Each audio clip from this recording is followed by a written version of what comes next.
All right, the Clemson game against Boston College just finished up, so it's time to talk about some of my immediate reactions and takeaways from this game. Clemson wins 31-3. They were up 10-3 at halftime. Boston College, who scored in the second quarter, never scores in the second half, and Clemson just pulls away. We had some really good throws from DJ Uiagalelei. So really, I would call it a solid game, but a very slow start by the offense. We had a really good opening drive, and it just ended up falling apart because the play calling tends to get a little bit conservative in the red zone. There's stuff that just doesn't go right in that area of the field for us very often. And I just feel like we've been settling for field goals more than we should, especially on opening drives in ball games this year. And again, very slow, but we came through when it mattered the most. And I know that Kyle Krabs from the Draft Network believes this, that the final 5 minutes or so of the first half and the first 5 minutes of the second half, so basically the middle 10 minutes of the ball game, is the most crucial time in the actual football game. Because that's where you can basically get a huge leg up on your opponent, and that's really where you swing the score of the game. Well, Clemson scored with 45 seconds left in the second quarter, and they scored under 4 minutes into the third quarter. So they won that middle stretch of the game. I think that's really what led to them pulling away, because at that point they were up 17-3, and then they just never looked back, and they scored 2 more touchdowns along the way. So some notes from this game, some people just did a good job. Obviously, the defensive line dominated. Boston College usually has a solid offensive line. Their best returning starter suffered a season-ending injury in the preseason, I believe. And as for the rest of the team, they have defensive linemen turn offensive linemen, like guys who actually transition between positions, playing in their guard spots. They have a lot of inexperience up front. They don't have a ton of talent, no real NFL talent this year.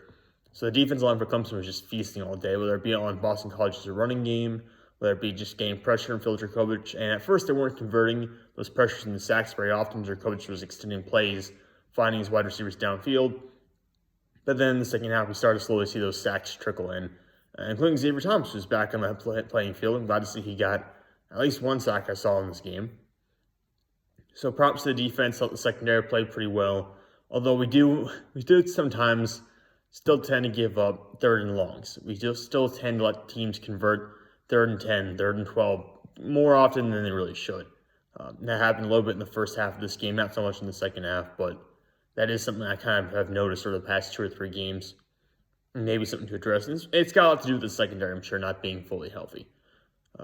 On offense, outside of that one terrible interception early in the game, which really didn't help Boston College at all in the long run, but that one interception where DJ clearly does not see the defensive player who ends up picking off the pass, doesn't see him at all, and then it just throws an easy pick.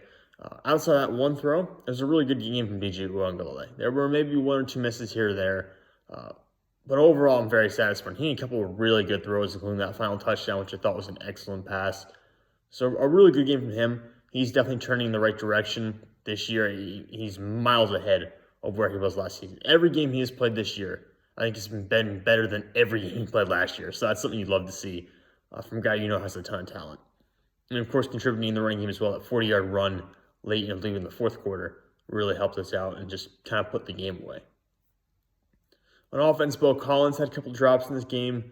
A couple of plays that I usually think he would make that he just didn't, including that early, I think it was the first drive of the game where he should have had a touchdown, just for whatever reason. Basically takes his arms off the ball in the process of the catch and doesn't actually try to corral it for some reason. I don't know if it's because he got hit in the ankle as part of the tackle. I don't know if it's just like a shock of pain. He just kind of just reacted and let go of the ball. I'm not really sure what was going on there, but he did drop a touchdown catch in this game. That usually would be a routine play for him, but didn't hold on to that. Other than that, nothing too negative to say about the offense. I think the play calling was a little bit iffy at times. Like I said, we tend to get a little too conservative in the red zone. And my God, the wide receiver screens. I didn't think there was one successful wide receiver screen this entire game. We ran 4 or 5 of them. If you're going to throw a receiver screen, at least throw it behind Joseph Ngata, because Joseph Ngata can block. None of the other receivers on this team can really block that well, consistently. So I don't know why. This has been a thing going back to the previous OC, where it's been this love of these wide receiver screens or bubble screens and stuff like that. It's just such a bad play call most of the time. And I do go on a little bit of a rant down low in the description that I'm going to post later, where I just talk about the fact that we have so many drives where the first play is like a wide receiver screen. We get negative yardage on that play, or we get 1 yard. The second play is a 2 or 3 yard running back dive right in the middle. And then the third play, which is now 3rd and long, ends up being like an incomplete pass, and we're punting, and we've used 1 minute, 30 seconds of clock. The defense has barely gotten a break, and now we're going to put a punter out there who averages under 40 yards per punt, and we're going to expect the defense just to bail us out. It's not a winning formula right now. And we have multiple drives like that almost every game, and we can't do that in the future. So I do hope the play calling to some extent does improve, because it's not been fantastic this year. It's been really good at times. There have been some drives where everything just goes right, and you're like, that was pretty smooth. And then there are drives like I just mentioned where it's 1 minute, 30 seconds, it's 2 minutes of game clock, and we send the defense right back out there. But again, something we can improve on, something that has, I think, gotten better over the course of this year. Something else I think we can improve on, special teams. Obviously, BG Potter is amazing at kicker. I know he missed one tonight, but in terms of college kickers, he is incredible. We have to enjoy him while we have him, so we're probably not going to find another kicker like that for a while. So I have no complaints about him. The field goal blocking unit got a block field goal today. They're obviously very good. I think they've gotten they've gotten one other one this year already. So they're pretty good as well. I'm mainly concerned with the punt return unit and our actual punting unit. Our punter makes me miss Will Spires quite a bit. Will would average at least 40 yards per punt. Usually the current punter, Swanson, does not average 40 yards per punt, which is something that you would usually just hope your punter could get to that range at any level.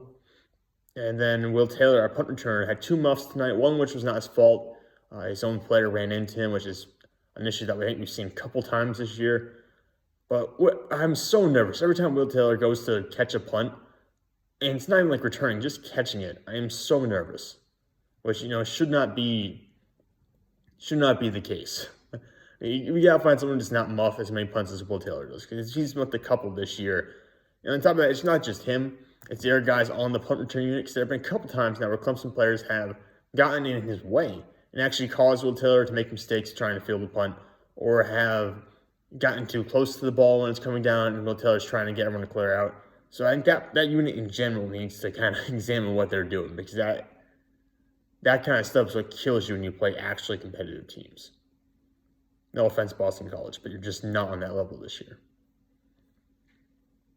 So yeah, I don't have too much more I want to talk about. I mean, the defense, like I said, was amazing tonight. Props to all those guys, especially in the defensive line. It was a really good showing from us, and I'm really glad how it turned out, especially considering how Michigan played today. I know Michigan beat Indiana, and the final score looks pretty impressive, but if you actually watched the game, Michigan really didn't pull away from Indiana until the 4th quarter. Clemson, again, took it until the second half, but I feel like comparing this game to the Michigan game, Clemson actually had a better performance and a more dominant win than Michigan did. So I feel pretty good with that. And obviously, Michigan's 1 spot ahead of us in the current standings, and that's something to keep an eye on moving forward.